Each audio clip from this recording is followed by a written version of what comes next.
All right, and we will get started.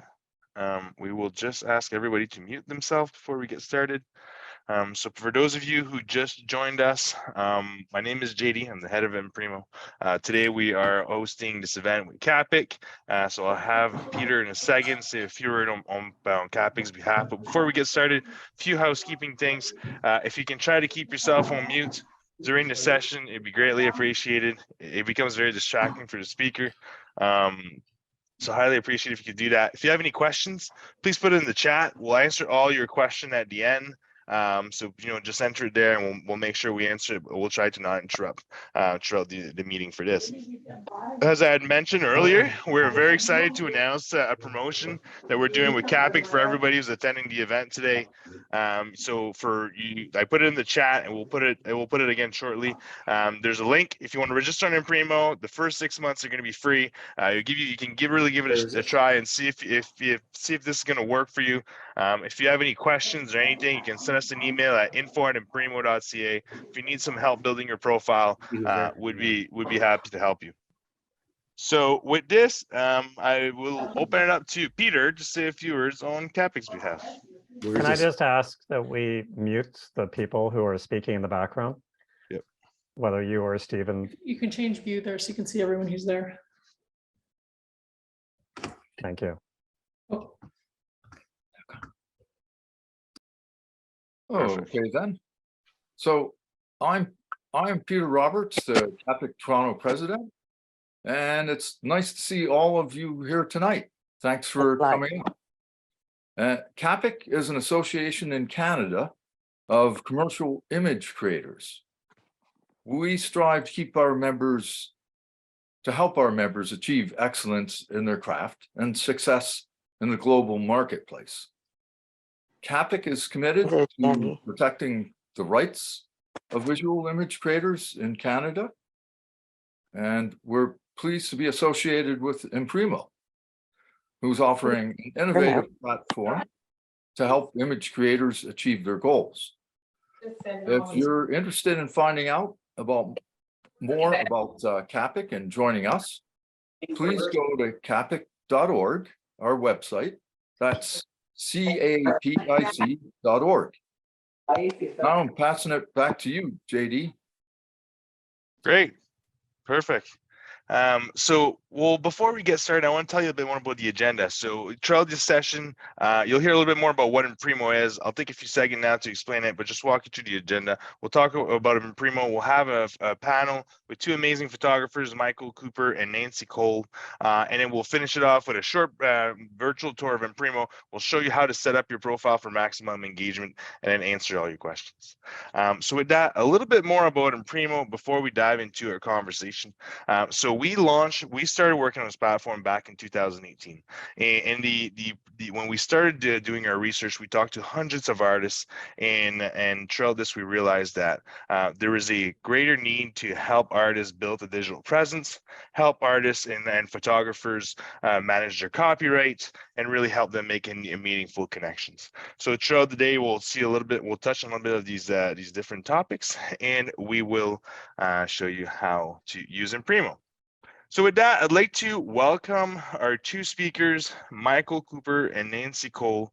I will give a chance to each of them to introduce themselves, and while they're doing that, I will show you guys a little bit about their profile on Imprimo, some of their work, so you can get familiar with what they're doing before we get started with the questions.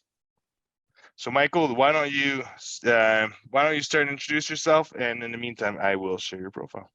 Okay, I'm a commercial photographer. I'm also an educator. I've been working almost 40 years in the business. I predominantly shoot people. I love working with people, and this is a light painting image of a woman, Madame Absinthe, or otherwise known as Missy.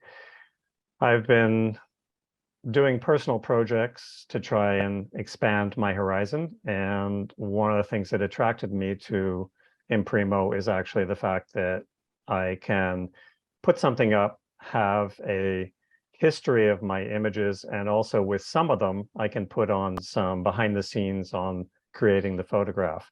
And I think it's nice to be able to tell a story. So for me, I'm just new at Imprimo and I'm just getting used to it, but I think it's going to be a really interesting thing.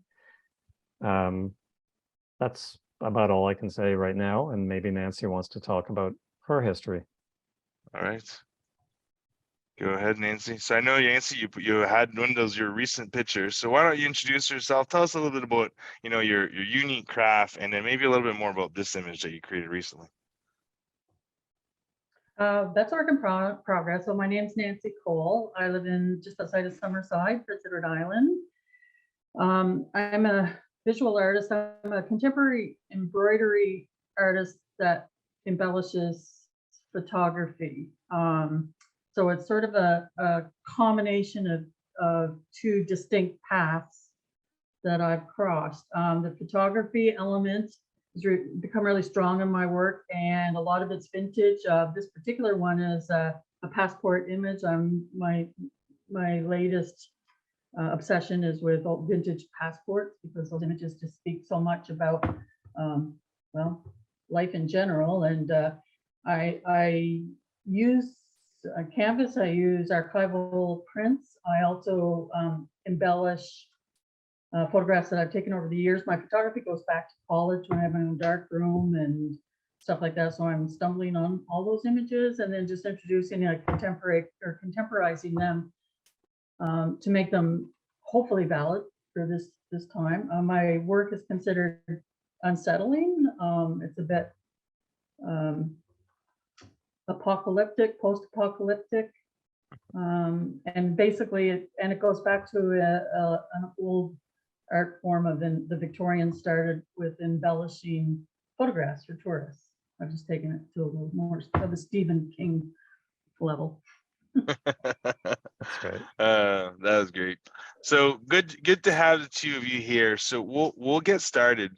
So I know one of the first questions that I have is so I've seen the two of you have an online presence.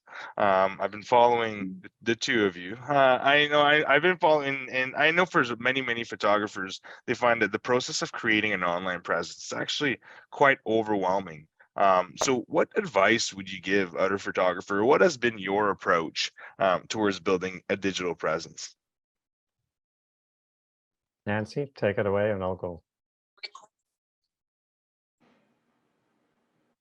I'm purely Instagram and Imprimo.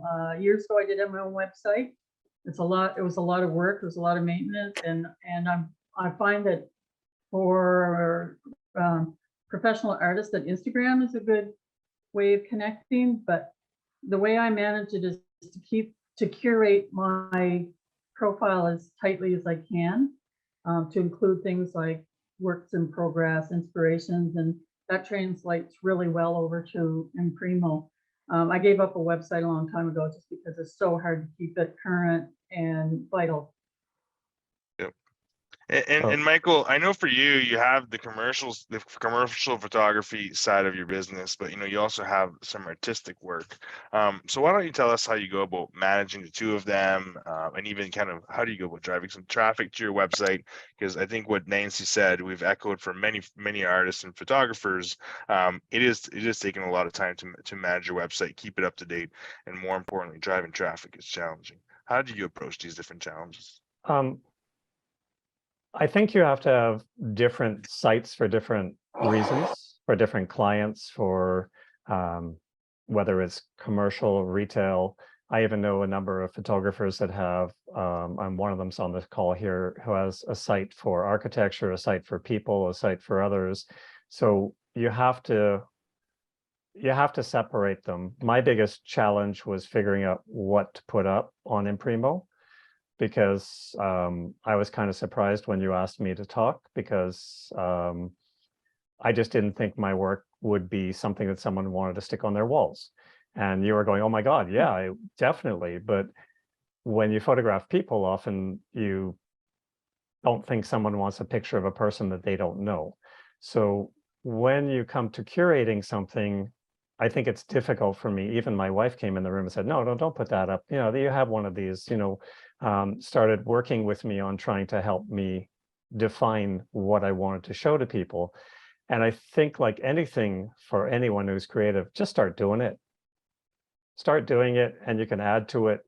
The nice thing about the Imprimo platform that I found is that I could just put up an image and just put basic image information down, walk away. And then I realized, oh, I have a behind the scenes video.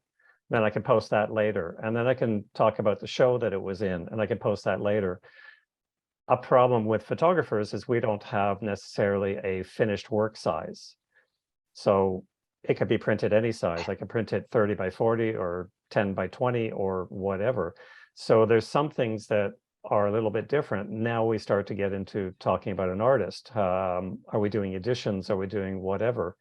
But I think you just have to start putting it up there and having a place where galleries can look at your images and stumble across you is really useful.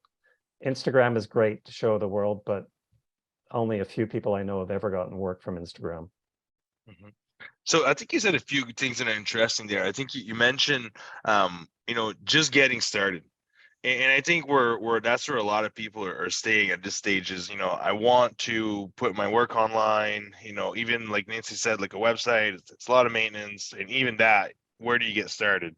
Right. So I think you made some good points. And, some of the advantage when we built the platform was certainly to allow the artist to come and chip at it bit by bit while still presenting something professional. Like I've seen some of your images that you put up, and I've seen them previously, and then as the record evolves, like even the minimum that you put will still give you a pretty strong presence, but it allows you to chip at it a little bit more. Like you said, oh, I remember I have this piece, and then it makes it very engaging. Talking a little bit about what you said here on, adding videos and things like this. This is part of building the story of the image, of the inspiration. Like, for example, the image you have behind you, I think a lot of people have questions on the inspiration, like what does that mean to you, and so on. And so how would you say is the importance of being able to share that story with your public in order to be able to create engagement with your pieces? If I jump in, I think the story is everything. And I think we all have to shoot behind the scenes. I can tell you honestly, I can put up pretty pictures on Instagram and get a whole bunch of people interested. But if I put something on behind the scenes, I get much more interested, many more comments on it, because people want to know, how did you create this? Or what, like you said, was your inspiration behind it? They want to learn a little bit from it too. So I think the more you know and the more you engage with an artist, the more you respect them. And I think it's a valid piece rather than just showing your work. So I'll just take 1 second more and say, I was just at an art opening of one of my students today, and he didn't have an artist statement up. He didn't even have his name up on the wall. And I said, you got to have an artist statement to tell why you took these photographs. So that's what some of the backstory is for me, is your statement to define what your work is. Mm-hmm. And Nancy, I know, for touching on your approach, because I personally think, what you said, knowing your background in photography, and then where a lot of the I'm not using the right word, the fabric to use when creating the artwork, like how important do you think is sharing that story with your public to really drive interest in the work? I think it's really critical to get people to connect to the work. I think if you're, for example, a lot of my work since the pandemic has been dealing with the removal of masks and stuff like that. And I think it's people sort of get it, but to have an explanation and to be continually refining that and redefining, like an artist statement is a living creature that needs almost every submission, every gallery or whatever, it needs to be tweaked and changed and developed, and it can't be stagnant, and nor can the art. So it's critical that you get that feedback as an artist too, that you are, your backstory or whatever is connecting the way you hoped. Yep. And what would you say in the story, when sharing the story, like what do you say are the key element that should be included in that story to really be able to share your emotions with your public? For me, it's the why I did it. What drove me, the compulsion, and the process. The process for me is sort of unique in that I only use like white fiber, and then I tint in color and use graphite. There's reasons why I do that, and why I pick out certain elements of the photo to develop into the embroidery. And you know, in the long run, I just hope that not only will people connect with it and understand it, but they may want to try it themselves, not copy, but might inspire them to get out a camera or take a picture or find an old vintage picture in a trunk that nobody has seen for 50 years and do something with it, do something tactile. Yeah. To misquote Pablo Picasso, great art, good artist copy, great artist steal. Yeah. Yeah. Yeah. Yeah. So what would you say, Michael, as far as kind of what do you think should be included in the story? Because I think, you know, the storytelling aspect, whether it's on your personal promotion or how you built your profile on Imprimo, I think the story is a very key element there. So anything to add here on what you think should be included in these stories? Oh, I think Michael might be frozen here. Can I just add one more thing here? Yeah, go ahead. Yeah, go ahead. I don't think the backstory should ever be a disincentive to get on your site going. And that was one thing I found with Imprimo, because I was part of Access Copyright before, like I had everything vaulted. And it would have just been such a disincentive to have to sit there for weeks and weeks and recreate the backstories. So they're all up there without backstories, but from starting forward, I'm including more information about what was behind it. So it's important, but don't let it stop you from getting online. Yeah, I think that's a really good point. And I think, you know, something to add to this, so we can see, you know, on the user's account, and I would say many artists have not published their profile, and yet have start working on it. Right, there's some key elements, and we'll show them at the end. But I think you're right. Many artists looks at this. I say artists or photographers, are looking at this, and they're saying, oh, well, I really need to have everything perfect to be able to publish. And I don't think that's the best approach. I think the best approach is to chip at it, put something there, which it will motivate you also to add more details around it. So yeah, and that's what I'm doing right now with the current work. Every time I publish or put something on Instagram, I'm throwing it up on Imprimo as a work in progress. So by the time the work is finished, there is going to be a fairly long provenance of the creation of that work. Exactly. So I think we lost Michael at some point. I saw he was frozen. I'm sorry. You're back. I'm back. Perfect. No worries. All right. So where I left it off for you, Michael, I was just asking, you know, is there any part that you think should be included in the story behind the work, when you know, whether it's on Imprimo or when you're, you know, you're showing on your other social platform or even in real life presentations? Well, I'm more of a commercial guy rather than the art world. My daughter is a fine artist, and I think, as you said, Nancy, artist statements are an important. It's really important to tell people why you're doing something, and for them to then achieve or understand the idea of where you're going and what you're trying to say to them.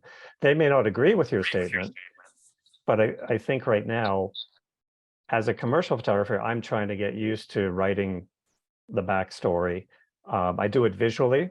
I'll put together something, and I think it's what drives interest to photography or any kind of art creation in general, is learning more about why someone did something and even how they did it. So as an instructor, I usually put up the how I did it, and I'll try and let people see that. But the more I know about an artist, the more I understand about them, the better I feel connected to their work. Yep. I agree with that, and I think the two of you said how I did it, the process, and that seems to be what a lot of art lovers that we're hearing at our end are quite interested in. So Nancy, you showed us your T-shirt a while ago with the QR code.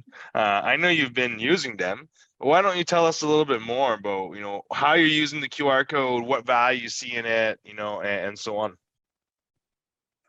Well, I think they're hugely powerful because everybody's phone, you know, pics. When I do exhibitions, which I just recently finished with somebody else, hi Jane, we made sure the QR codes for our Instagram was there. And I understand Instagram's not perhaps the greatest place for commercial photography, but I know I've gotten curated into some pretty good international shows through connections and links on Instagram. And so, and now I'm using the Imprimo QR codes for the specific pieces and I just find it's really a powerful thing, and I have a lot of hope for that in the future.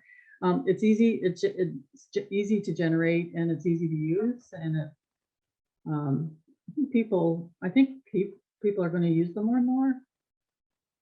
Well, we don't even have to generate it. It generates it for you, just like the blockchain. So it's all done for you. You can make a QR code, you could go through all that, but then where are you going to keep it and where are you going to point it to, and everything stays in the same place. So that's kind of cool that, yeah, if we are doing the expose or CAPIC exhibition again this year, I would put a QR code underneath, because then again, someone can learn more about the artwork and find some of the backstory, and that might get them interested. And if they buy the artwork, much better. And I think there's a lot of potential QR codes, not just for the strict quick reference information, but also as the companion element for an art piece or an exhibition. For example, a video or audio, stuff like that. I'm really excited about introducing some sound art into some pieces through the QR, and I have talked to JD about that. Yeah. Everybody's got a wish list. That's great. We love hearing that feedback. So if ever some of you using the platform and you say, hey, that'd be great if you had this, do like Nancy, send us a message. That's the feedback we need to make the platform evolve. So Nancy, did you ever use the certificate of creation? So we talked about the QR code, right? There's a QR code on the certificate of creation. Have you had a chance to use that yet? No, I'm just using the QR code that's on each individual artwork that I've uploaded. Yeah. So what I'll do is I'll show you guys at the end a little bit more how you can use this one. It's a little bit of a different feature. I believe it brings a lot of value, and just like the other stuff has been fully automated for you guys. So we'll touch on that a little bit later. So, I think one of the questions, or some of the feedback, I should say, that we've heard when we spoke to many photographers is there's so much administration that comes with managing, the business and the career as a photographer. It's kind of like becoming an entrepreneur without really asking for it. It comes with all these tasks. How do you go about managing, the business of an artist or the business of a photographer, and how do you streamline it so that it's not overwhelming? Well, the first thing is photography is a business, just like artwork, just like anything. So if you have an accountant, if you need it, you have a lawyer, you have a bookkeeper, and you do things properly. I can honestly say that I don't use my bookkeeper to my best advantage, which means I should have my books done all finished by now to understand, should I be spending $5,000 more now to get a tax write-off to lower my taxable income? I don't do that. If I was more organized, or if I like taxes more, I might do that. But again, having a place where people can go to, such as Imprimo or Instagram or whatever, to see artwork and have things organized and have a linear progression of that history is really important. So you have to sell your work or sell your services. You have to be commercial. There's no such person in the world that's a fine artist, truly, unless they paint something or create something and put it in the field and look at it themselves. Michelangelo painted the Sistine Chapel, was there for 12 years, probably would have been killed if he didn't do it, but he got paid to do it. He was a commercial artist, so everybody is a commercial artist. You get money for your art, you're a commercial artist. But we do usually make the distinction between fine art and commercial art. But everybody has to write grants or do things, and having another area where potentially someone might see my work, to me, is useful. I'm going to still always go after contract work, but if I could push the side of selling artwork or having someone put it into a gallery because they saw it here on this platform, then that might change my attitude. I know so many people who used to make 6 figures every year selling stock. You ask them now, literally, they made 6 figures every year selling stock. I think the last time I talked to one gentleman, he said, yeah, I think I made $2 last year selling stock. So we have to find another venue or another way to reach people. And that way we can generate other income. Yep. Yep. And what would you say, Nancy, to on the business management? Any special approach that you have to minimize the administration? I'm fairly organized. I don't use a bookkeeper or a tax person. My output's very small. I think I use one spreadsheet for everything with different pages. Page for every one of the shops that I sell in. All my work is listed on a spreadsheet. I think the most important thing is to price your work properly and consistently, and stick by your prices, and make sure that when you are figuring out your prices, that you are paying yourself. And then it's like as you administer your own home or your own bills or whatever, you just have to have that fairly simple skill set that you can open a spreadsheet, plug things in, add up numbers, and just keep track. I do it every couple of days, just so it doesn't become overwhelming. So Yep. Well, yeah, I would say, and, I was like, if somebody, if I get a gallery says, how much is this, I can tell them almost immediately, break it down and stuff like that. So once you have the building blocks for that, it's fairly easy. So it sounds to me like, and I know, Michael, you do commercial work, which obviously forces you to do things a little bit more seriously than someone who has, because it's a little bit different. But what it sounds what I'm hearing from both of you is the importance is to be on top of it, and to to always be on it and be disciplined. And if you do that, then it's manageable. And if you don't, which I think that's where a lot of different artists and photographers find themselves, and then that's where it really creeps up on you and becomes hard to manage. So, Michael, I know you and I had talked about this before. My question here is, a lot of photographers that we've talked to recently said that the piracy is worse than ever. There's been very challenging to protect your copyright, enforce your copyright. I know you had some example like that. Why don't you take us through, what do you think, tell us some of your experience and kind of some of the advice that you would give to try to prevent things like that from happening, or to make your ability to enforce it stronger. Okay, well, here's where I can clap our hands for CAPIC and PPO, or PPOC, and Access Copyright, and a number of others that about, 12 years ago, we changed the copyright law, that as soon as you take a photograph, you own the rights to that. You are the copyright owner, unless you have an agreement ahead of time.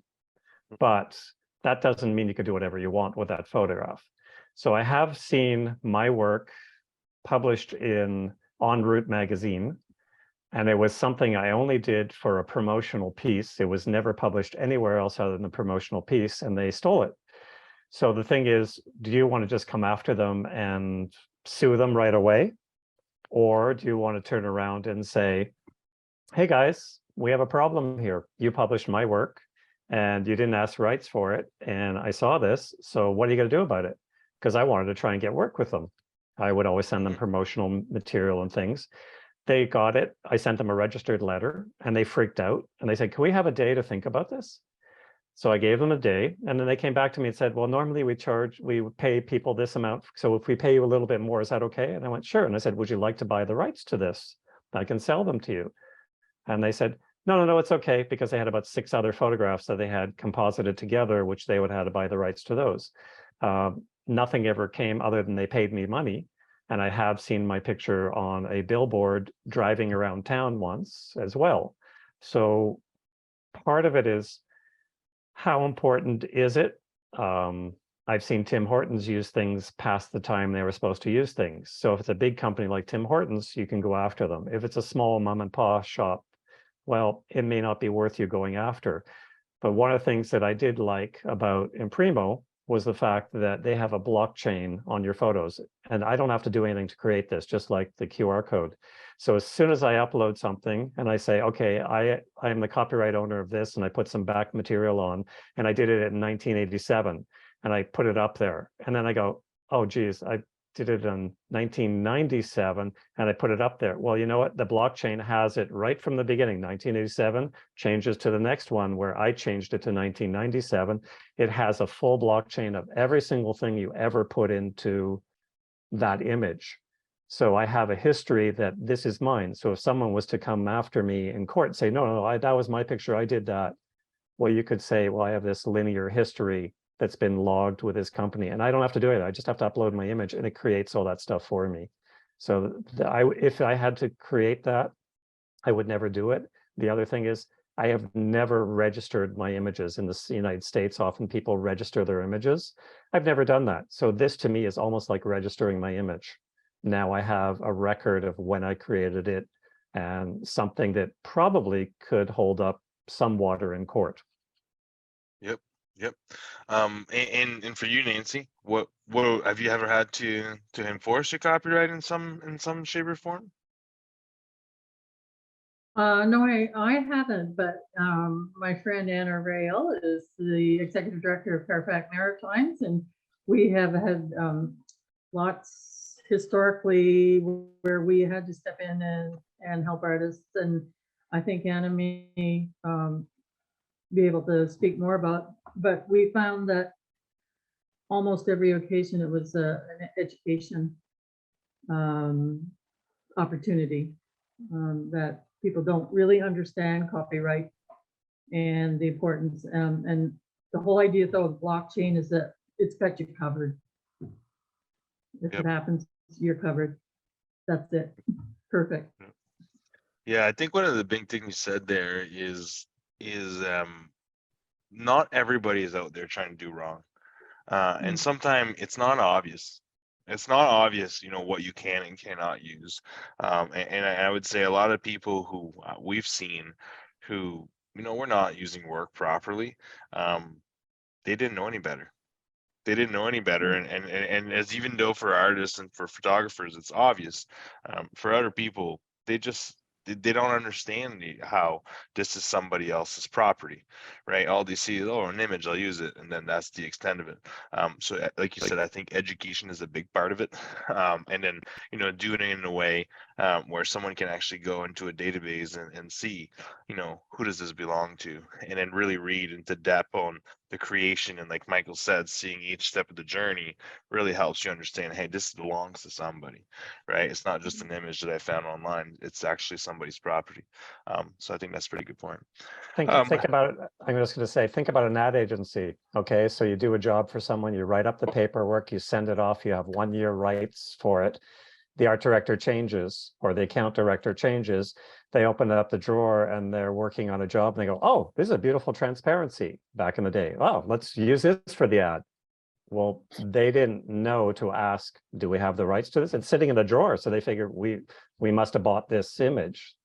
And like you said, it's not always done in malice. Most of the time it's done just by accident, but education is important, and having some kind of backup or history is really important. Yep. And having something to point to, because like you said, somebody saw this and sometimes they want to do the right thing, but they simply cannot see whose work it is. How do I get to this? All right.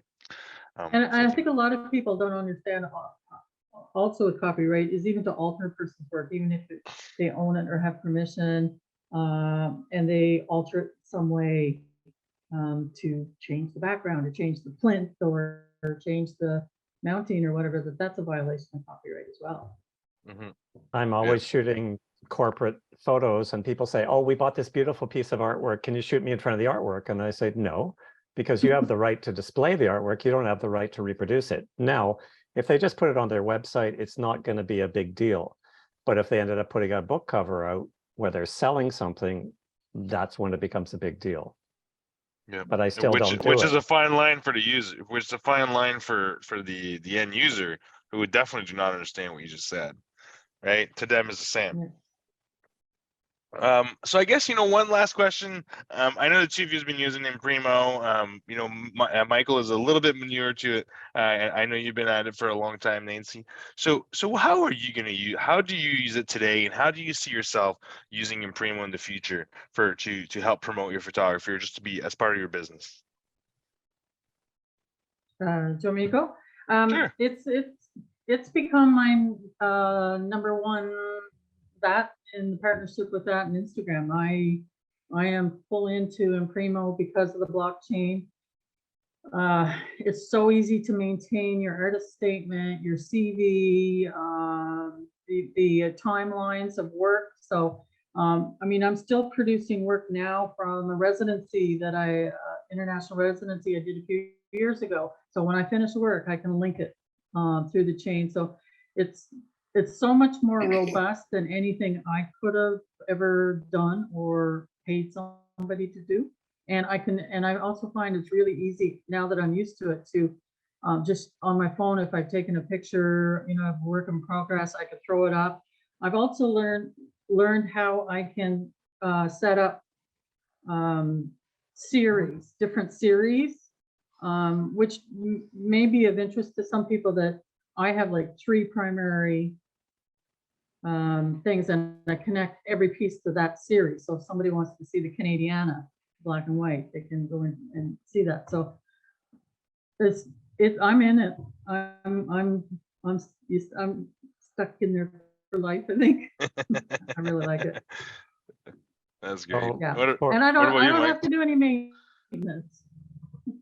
For me, I'm just getting used to it, and I'm just trying to figure out what's the best path of things to put on. I've been doing a series of personal work, and I want to see how does that integrate with sort of more fine art or other kinds of images. And I don't know if I'm sending mixed messages if I put 2 different things up. So I have to figure out what's the best way to use it to have, as I've said to JD, I'd love to have a second page, like something that I could have one page called something and one page called something. He said, well, okay, we could work on that. Like maybe we'll get to, I don't know, so anytime you have an idea, the nice thing is these people are willing to listen to you to say, how could we advance, or how could we change this? How could we make this more suitable to you? But I think it's really important. You define who you are, what you're doing.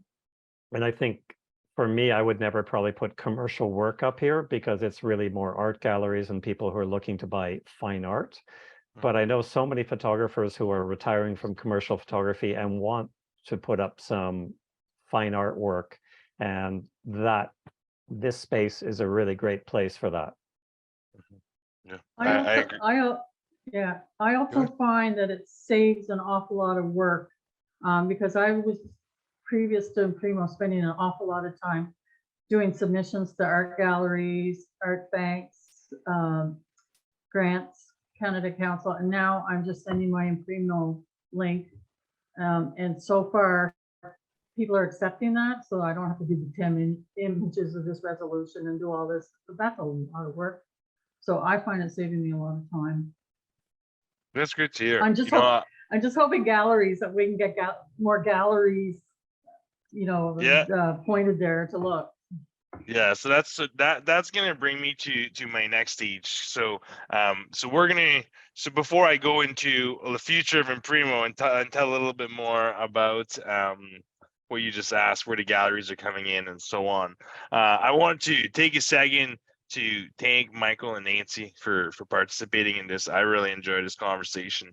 Stick around. We'll have some questions at the end where you'll be able to answer questions, to ask questions to Nancy and Michael. I'll be happy to answer some as well. But I would like to say a big thank you for participating in this. I know the two of you, this is probably one of the first time that you're doing this, and I really appreciate it. I want to really give a chance to people from our community to tell us about their work, and I certainly really enjoy getting to know about this. So thank you so much.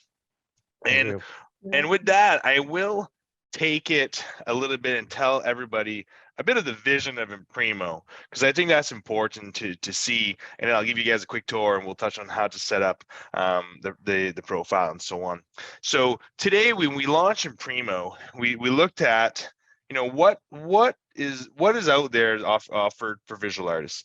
And we realized, when I said before, there is the copyright protection that seems to be very important. There is getting discovered, whether it's by art lovers, buyers, or galleries, or marketplaces, and then having the ability to reduce the administration that comes with managing an artist or a photographer's business.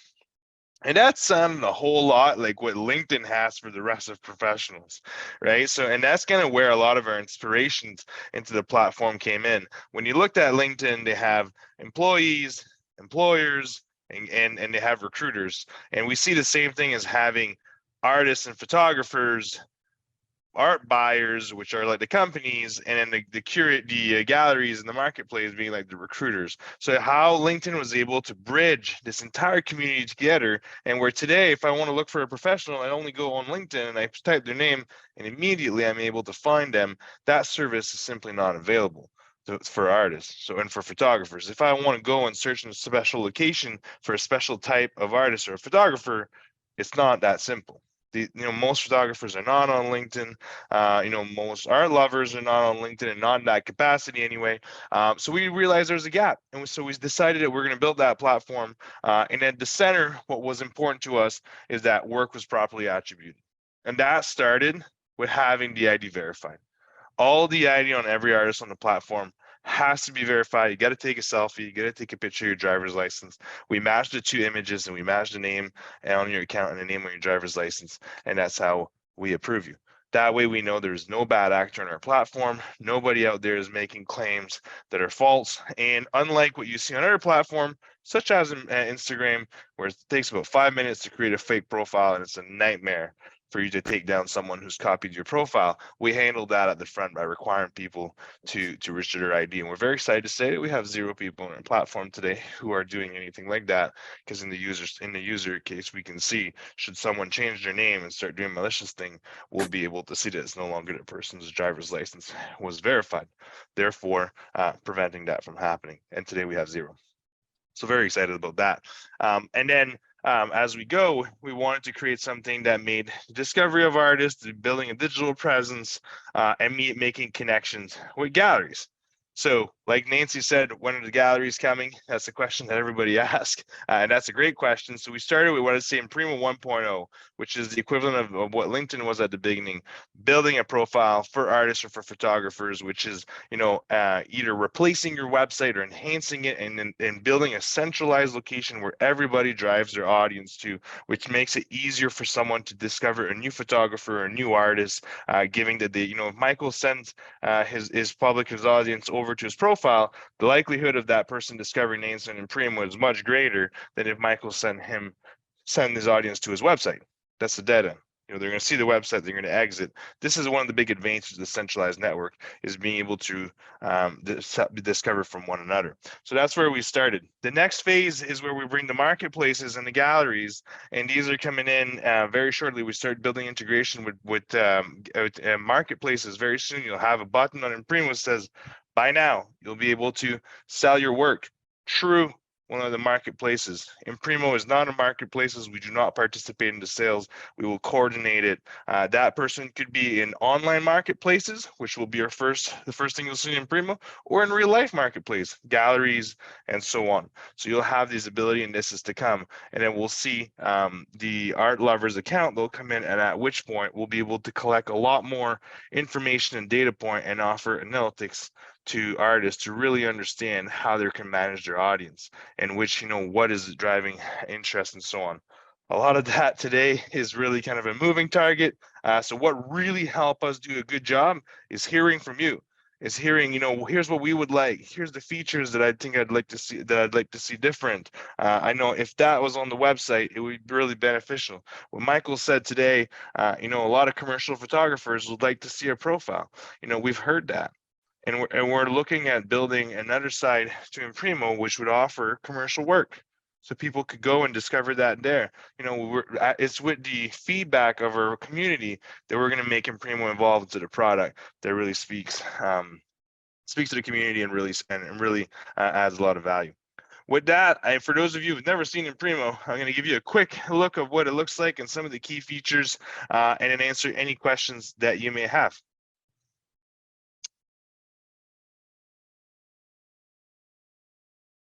All right, so this is Imprimo. This is our homepage. You can see here on the left side, there's some filters. I've chosen photography. You can choose all kinds of different categories and medium. And then you see a infinite scroll. So this is where the art lovers would come and discover kind of the equivalent of, you know, the homepage on Pinterest or the homepage on Instagram. But one thing that was important to us is when I look at some of these platforms, it's not really obvious who the artist is. And we heard that, hey, I want to be able to show that it's me, but I'm not really sure I want to have it, you know, on top of my image. So we've done this thing where when you hover over the image, you can see the avatar of the artist, the name of the artist, the name of the piece that appears. So it tells you right there who it is, what it is, and so on. So then you see also on the top right corner that thumbprint, which that thumbprint is where you can see where the blockchain registration. I will get back to this in a second. I know many people have questions on this, and I'll go into a lot more detail in a second on this, but I just wanted to show you while we're here what that thumbprint was. And then you have the ability to use the magnifying glass here in the corner to search for your favorite artist. You know, I can type Nancy, she comes up, I click on her. You also have the ability to search by keywords. You can search directly for the artwork. The artwork can use the same filters, the categories, and the medium. You can search by artists. For the artist sections, we decide to do something a little bit different. For example, you know, we realize that art is very much local, so we've added the region here, and you also have the ability to use to filter by categories. Now let's look a little bit about what an artist profile, you know, should look like. We'll look at Nancy. So one of the first thing you see when you get on the profile is this red V that says ID verified.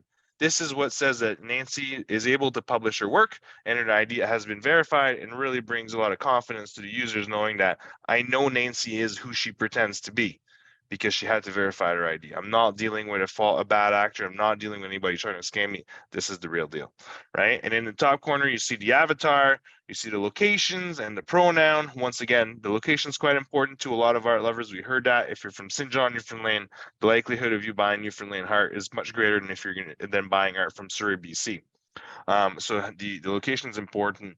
And then here we have, you know, a short bio. And I would say the best use for this is like your billboard. People land on your profile, and this is the first thing they see. So if you have an exhibition coming, if you had a recent publication, anything you want to announce, this is probably the best place to do it.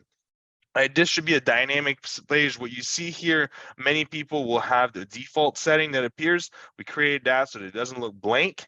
But I would say personally, if I'd be an artist, you know, or be a photographer, and I had a show coming and I wanted people to know, this is where I would put it, because this is the first thing they'll see.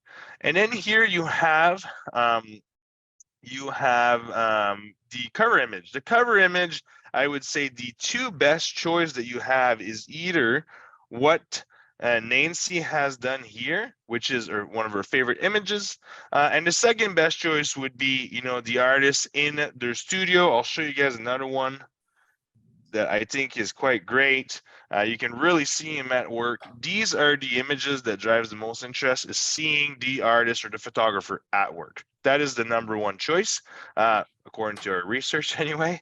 And I would say the second best choice is exactly what Nancy's done, which is picking your favorite artwork. This one's really engaging personally. I really like it. I would even argue that, you know, Nancy's choice here is probably as engaging as what Benedict has done here.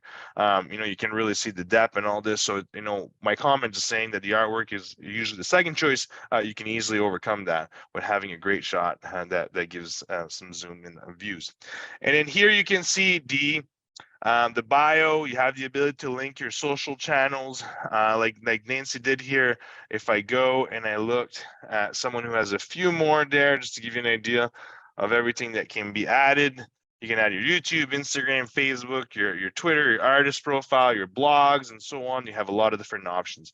And then you have the ability to be searched by different keywords. And should someone say, hey, I'm interested in their work, I can make an inquiry. When I click on inquiry, the first thing you see, it says contact representative.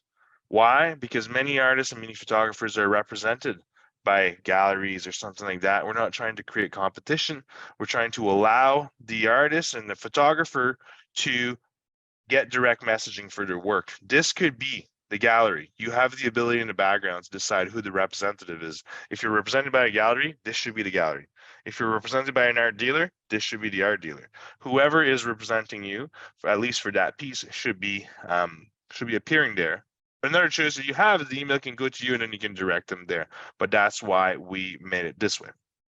And I'd say a lot of the artists that we talk to and the photographers that are represented by gallery, at times, this becomes a conversation and they must have, when you're like, well, I don't really like the idea that the email is sent to, doesn't come to me. You actually have the option to do that. So this is actually a benefit and not something you're trying to take away from the gallery. And then moving over to the CV. So one of the things that we heard loud and clear when we talked to artists is that the process of updating your CV is ongoing, it's tedious, and it's taken a lot of valuable time away from making art. And the second thing we realize is most artists has black and white HTML, Word document, or PDF on their website, which for a gallery or a grant body may do the job, but for an art lover, it probably doesn't say a lot. Unless you know exactly what gallery this is, when you look at this, it doesn't necessarily mean a whole lot to us. So we really want to create something that's a lot more engaging. So when you click on the plus, you can see all the artwork records that are being linked to it. You can see different images about the events, which creates a very engaging view of the event. You can have some history, some text, and so on. So this does a few things. First of all, very engaging. For me to look at this, I can have a much better idea of what this event's all about. So I want to know more. I'm interested. The other side of this is, should you have to prove that you are the rightful copyright holder, you're looking at this, there's a pretty significant amount of evidence on all the claims that are being made. So there's two kind of benefits to this aspect. And more importantly, we've reduced a lot of the work, and I'm coming to it in a second how we've done that. I want to make sure I click on one that has an artwork record. So I'll show you guys one with a very detailed artwork record. This is probably one of the most complete one on Imprimo. So first thing, when you create the artwork record, you'll see you have the ability to add different views, multiple images. So you have if you have a photography that you want to show, close up of different angles and things like that. In some case, that's quite interesting, right? And this is how you would do it. You could have your main image here and then some different zoom in views should you decide that, and so on. So that's some of the things that we encourage you to do. Now I'm going to touch on the blockchain registration, because I think Nancy and Michael both said, how valuable this is. And to some people, it's obvious, and to most, it's not. What is blockchain? Blockchain is a ledger spreadsheet that is shared in the public domain, where it is visible to anybody. Once you make an entry, it is permanently printed on that spreadsheet and visible to anybody. So what is the value of that? Well, the value of it is the ability to timestamp your work permanently. So I come and I create an artwork record and I say, I, JD, created this piece, in November 2022, and it's timestamp of the day. So if 5 years from now, someone comes to me and says, well, I created this last year, I can say, well, I created that 5 years ago, and here's the timestamp proving it, right? So this is one of the big advantage of blockchain. It's permanent. You cannot go and edit it. Like Michael said, if I come and make a mistake and I enter a second entry, and I modify it, is going to create a second entry. The first entry is going to remain there, right? So that's okay. There's nothing wrong with that.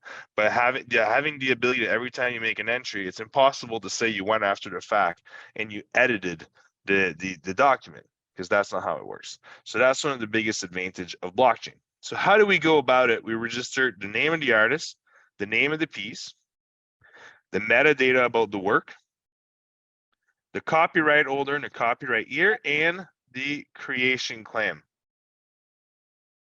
Who made the claim. So now we have on the blockchain, we have registered all your creative claim.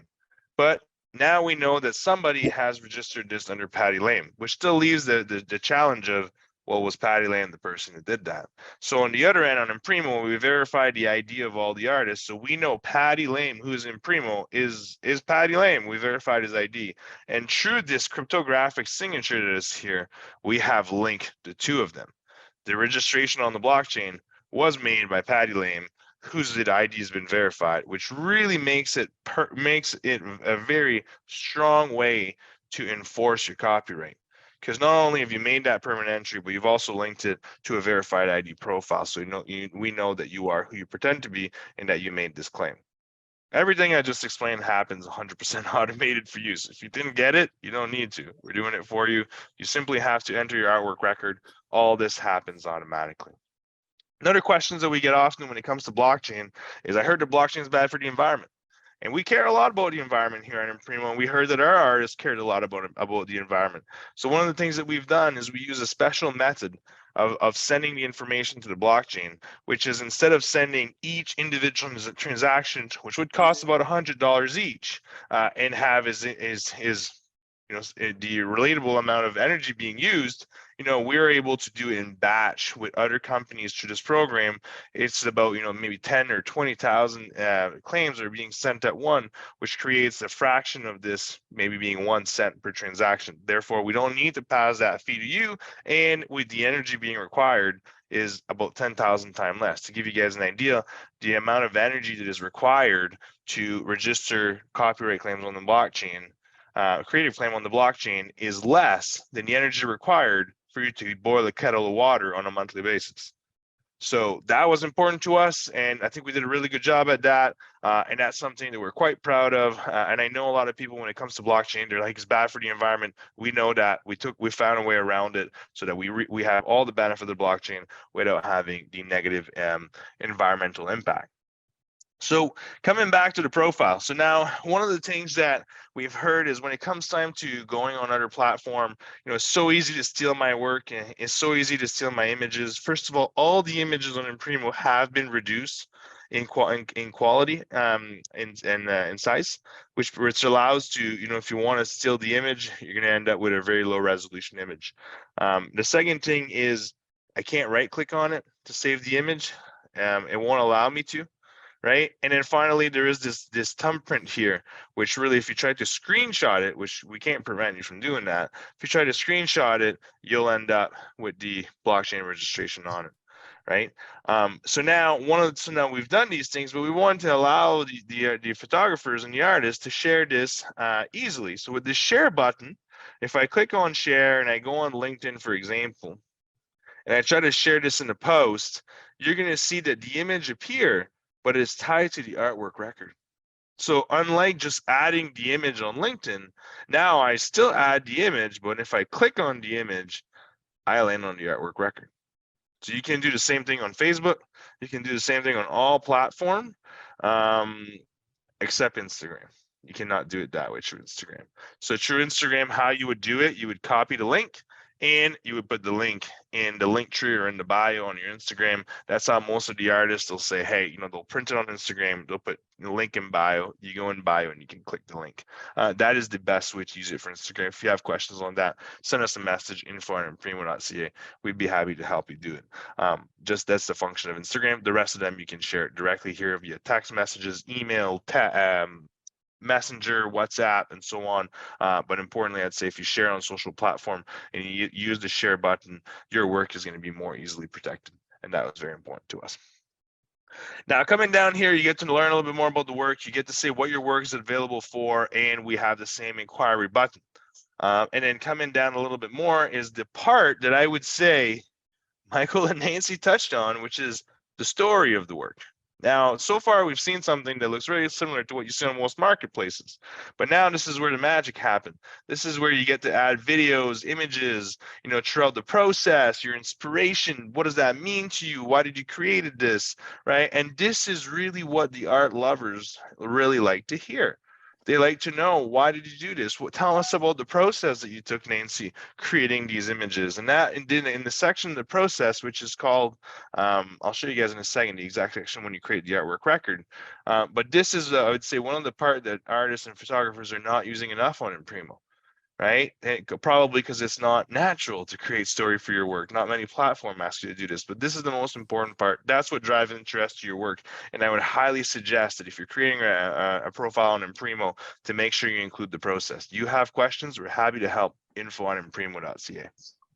Now, if we go a little bit lower here, we see the artwork timeline. And for some photographers who, do not have exhibition, maybe that's where awards kicks in, publication kicks in, different type of things here. You can see that in this case, there's a lot of exhibition, but you have all kinds of different categories that you can include. This really helps tells the story of the work. You really get to see different provenance event, and honestly, that's what really helps strengthen your copyright claim and creates so much more engagement. When you add these claims to your artwork record, so in this case, if I just minimize this for a sec, if I look in 2020 here in Gallery 501, Patty came and created this artwork record. If I go in his CV, under solo exhibition, here it is. But Patty did not have to enter this. When he entered into his artwork record, it automatically populated your CV. You work from the artwork record, your CV gets populated. There's like 6 categories that does not get populated: membership, teaching, mentoring, education, grants, and there's a couple more. The rest of them can all be done to the artwork record. So technically, as long as you keep your artwork record up to date, your CV is always up to date. So we've tried to eliminate as much of that as possible while creating a lot more engagement CV. But that was important. All the tools we're building is to try to reduce the administration required for artists and photographers to present their work online in an engaging way to create meaningful interaction, hopefully generate sales. Okay, so I touch on that. So a couple more things I want to show you guys. So we talked a lot about these QR codes, and some of you might not know what they are. So when I go to my artwork, I have these 2 things on the side. The QR code here, which is what Nancy's been using. You press this, these QR code appears. You simply press print and you use them. They're going to direct you directly to the artwork record. So if I was to scan this, I would land somewhere like this on the artwork record. Right. So what is the use case for this? I'm at an exhibition. I have my piece and I have this beautiful 5x7 where I can add about 3 lines, which doesn't say a whole lot. Right. And that's the reality of most galleries. But the QR code, you come and you scan this and you have an in-depth story. I can watch videos. I can hear, I can read text. I can see images. I can see the whole provenance event all on my cell phone, which is very, very easy to communicate this. And then it'll strike if the artist or the photographer is at the exhibition, because sometimes it'll be a show or a trade show or something like that, and you have the ability to tell your story. We've heard some of the artists are using this. Things change. Instead of starting to tell my story from the beginning, now I'm answering questions. We're going deeper and we're driving a lot more interest because they had a chance to read these things ahead of time. And that was the idea of the QR code. Now, when it comes time to selling your work, many of the photographers and the artists that we talked to said, I sell the work, I'm just selling it, I make my own documentation, doesn't always look professional. So we created the certificate of creation here, and the certificate of creation really helps say, it really helps to give a professional receipt or certificate that comes with your piece. Says the name of the artist, the name of the work, the location was created. You can have your signature. You don't have to. And then you can see the name again, when their certificate was created, when the ID was verified. The metadata should appear here. I'm not an artist, so you don't see a full record here. The claim, when the claim was registered, and if I would have published my work, you would see the blockchain ID. So the value of this, Michael talked about, you have this client that they open the drawer and there's this this film that you're trying to develop. This could be with the film and really tell everything about who this work belongs to and who we should reach out to. The QR code allows you to scan this and land on the artwork record. So the best use case is Nancy sell me her work. I know her story and I like it. I sell it to my cousin. He doesn't know Nancy, and he has, matter of fact, he has no way possible of getting to know Nancy, right? With the QR code, it allows for when the work exchange hand for the story to follow and to be able to say who is the rightful owner rightful creator of this piece. So that was the big advantage of using the QR code on the certificate of creation. I know I asked you that a while ago, Nancy, and I said I would touch on this, and I think that's very important. So if I go back to my artwork under timeline, I can actually register a sale. So when the piece is sold, it doesn't mean that it's the last time you're using it, right? You sold the artwork itself, you sold the print, you're still are entitled to the copyright of the work, so you may still want to display it, on your website. And that's on most marketplace. Once it's sold, the work is gone. You never see it again. But with Imprimo, because we don't sell, we coordinate the sale. Because we don't sell, you have the ability to show your work after they've been sold, right? And if you want to register the sale, which I highly encourage, you can do it here. With the QR code, the benefit is in the future, we'll have the ability to have third party come and attest to different event. Meaning that if my cousin came, he could go and contribute to the Provenance event and say, I bought this piece, I bought Nancy Skoll's piece, and then here's the date and so on, and continue the contribution to the Provenance event. So that's coming. We don't have that today, but that's the idea behind that. So talking about how you create the different events, this is where you create it on the artwork record. You will see that here I have about 6 or 7 different categories. If I click on CV, wrong one, you can see there's a few more. But I would highly encourage that you work from the artwork section when creating under timeline, when creating the events, and it will automatically populate on your CV. The creation section is the one I said, it's called the process on the profile. It's called the creation on the administrator view. So this is one of the sections that you're not going to want to miss. So just quickly recapping the things that are important to have a profile that is engaging. Okay. The avatar, ideally without a background, right? They're the most plain background. Sometimes it can be very distracting, and sometimes the image is not very light and it's difficult to see. This is the first impression that people will have, right? The cover image, having something that's very engaging, very important, right? If you can have some sort of statement there that's engaging, amazing. But I would say the avatar and the cover image, super important. Having 3 artwork record is very important, because when you click on artists, 3 artwork record appeared. Now, I'm sure these people just created their profile. I know this one for sure, that I met her this weekend. She hasn't had a chance, but this is what the user is going to look like until you have 3. This looks like an incompleted profile. It is. So what's going to happen is they're probably going to go like this and scroll to the next person. So I would say you should go and add at least 3 artwork record as part of step 1. And when you create the 3 artwork record, trying to add at least a creation event, and if you can add a timeline, great. But those are the things I would say, these are the basics that you want to do when you create your profile, so that your profile looks completed and you can have engagement. And then from there, the more that you add to the creation process and the more that you can contribute to the timeline event, the more interest you're going to have. So a little bit, I'm going to say it one more time about what's coming in the future, because it's coming to a near future. So we've created this partnership with this company called partial.gallery, if you want to look at it online. And they're basically a marketplace out of Canada, Toronto here. And they're working mainly with emerging artists and photographers to sell their work. And they're going to be one of our first partners, where you'll be able to click here and buy on Partial. What does that mean for the artist on Imprimo? You'll be able to have a profile on Partial and sell your work there. True Imprimo on Partial. So that's coming fairly soon. We'll keep you guys we'll give you guys more detail as we get closer. So with that, this is where I've been talking for a while. I'll give you guys a chance to answer some questions. I'll give it a chance to ask some questions, I should say. A few things I want to say before we dive into the questions. I know I mentioned earlier, some people have come, some people have gone. We have a promotion happening today for 24 hours until tomorrow at 6 p.m. If you want to join Imprimo, we're going to give you your first 6 months for free. After that, the fee for members of CAPIC and CARFAC is $8.99 per month to use this. So we tried to have a price point that was much lower than what you'd have on your typical website. Try to make it affordable, but your first 6 months are going to be on us. You have a chance to try it out. If you have any questions, you need help building your profile, you can send us a message at info@imprimo.ca. The information is in the chat, so just have a look and follow the link and get registered.